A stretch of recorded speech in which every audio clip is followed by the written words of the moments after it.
13 বছর পরে সেই চিরচেনা কবি নজরুলে চলে গেলাম নিজের সার্টিফিকেট তোলার জন্য বিএ পাশের। তো বিএ পাস করেছি অনেক কষ্ট করেই।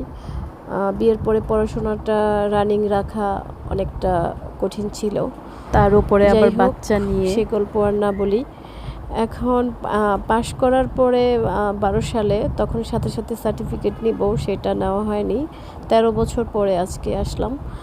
তো এর মধ্যে নেওয়া হয়নি, সময় সুযোগ বা প্রয়োজন কোনোটাই মিলে নাই। যাই হোক, আর সবচাইতে বড় কথা মনে হয়েছে যে পড়াশোনা কমপ্লিট, গ্র্যাজুয়েশন কমপ্লিট করেছি, এটাই অনেক। সার্টিফিকেটটা আসলে মেইন বিষয় না।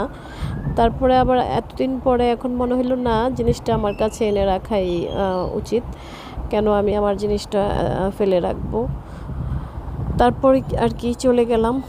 তো ওনারা আসলে খুব তাড়াতাড়ি করে আমাকে সার্টিফিকেটটা বের করে দিয়ে দিল, বেশি দেরি হয় নাই।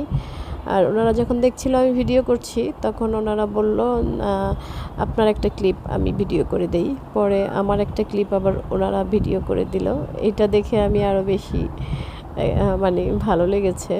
আর এমনিতে অনেক খুশি হয়েছিলাম সার্টিফিকেটটা হাতে পেয়ে। তখন মনে হলো আজকে যে আরও আগেই আমি এই সার্টিফিকেটটার খুশিটা, আনন্দটা নিতে পারতাম। কেন যে নেই আল্লাহই জানে, জানি না, কিছুই জানি না কীভাবে 13 বছর কেটে গেছে। তো অনেক ভালো লাগছে, এই আনন্দটা আরও আগেই নেওয়া উচিত ছিল। এই তো আর কি,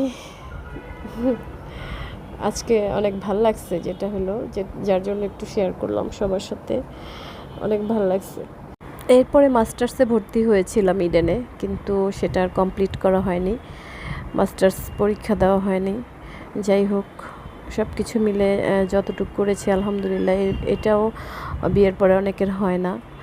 আর মাস্টার্স পরীক্ষা দেয়নি, এখন মনে হয় ভালোই হয়েছে। খামাখা বাচ্চা দুইটা নিয়ে কষ্ট করে পরীক্ষাগুলো দিয়ে তেমন আর কি হয়তো জব তো করিনি, কখনো করার ইচ্ছাও নাই। বিজনেসের প্রতি বেশি মনোযোগটা ছিল শুরু থেকে, ছোটোবেলা থেকেই। তো আসলে কষ্ট করে বাচ্চাদেরকে কষ্ট দিয়ে আর মাস্টার্স না করিনি, একদিকে ভালোই হয়েছে, খারাপ হয়নি আলহামদুলিল্লাহ। যতটুকু করেছি, গ্র্যাজুয়েশন এটুকু দরকার ছিল, তো এটুকু হয়েছে আলহামদুলিল্লাহ। তবে আজকে মনে হলো আরও আগেই আমি সে সার্টিফিকেটটা নিতে পারতাম, আমার খুব ভালো লাগছে। তো